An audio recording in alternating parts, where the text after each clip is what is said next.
Alright. Getting close to June. Here's my project right here. It's a four-wheel drive. Originally bought it for a parts truck. Well, turns out this one's really solid, no rust. So we're gonna pull the motor. It still runs.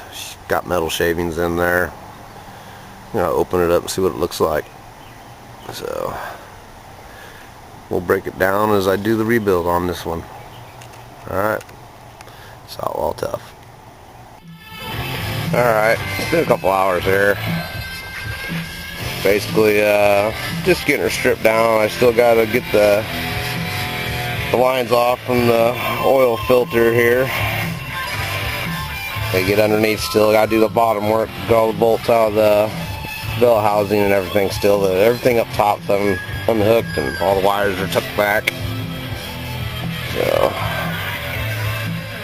gotta get the pulley off there so I can get the power steering pump out of the way.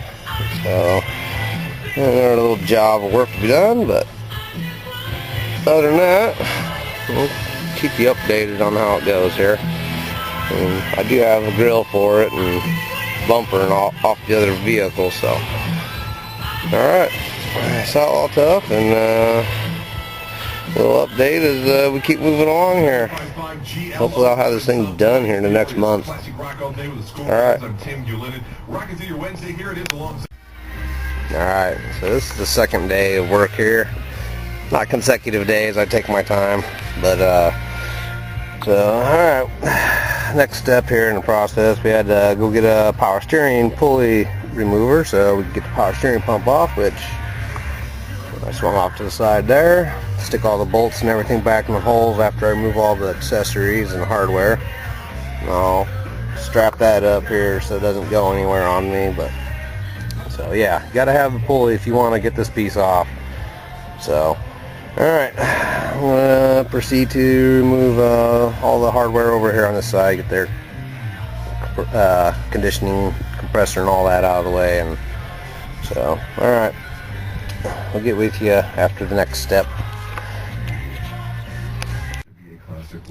Alright, now it's starting to look like a motor finally, something I can recognize. Alright, there's only 3 bolts holding that on. So that wasn't too bad, just swung off to the side there. And all the bolts and nuts and all that shit back in the holes. All we got to do now is unhook the fuel lines back off the back of the intake. Get the bolts out of the bell housing and unhook the starter there. And get the bolts out of the torque converter and motor mount bolts and get this thing out. So I figure in there a couple hours. And maybe another day next week I'll work on it. So alright, until then, all tough.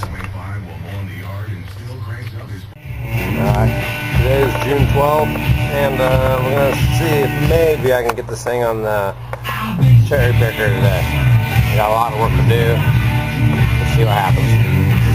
Got pretty much unbolt everything now. Motor's stripped except for all the main stuff. Alright, all tough. Alright, we spent most of the day here. Finally got this thing out. You gotta make sure you remember, undo your fuel lines back here, and there's a ground fitting here and a ground fitting here.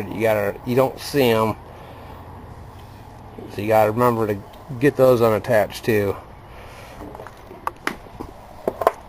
I just took and undid the remote line for the oil from the oil filter here. I just undid it right off the front here, and there's the fuel lines. Wrap them up, keep them clean.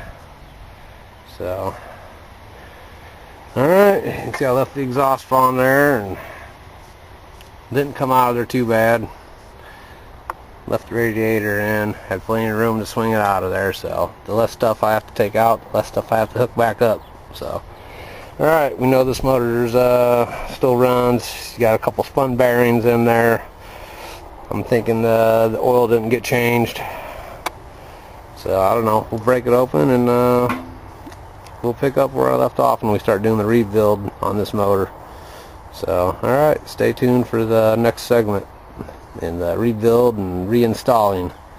That'll be coming up down the road here. So hope you enjoyed this little video.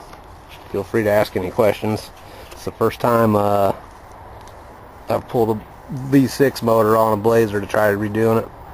I'm used to doing V8s and old muscle cars. So alrighty, it's Outlaw Tough, and we'll get back with you.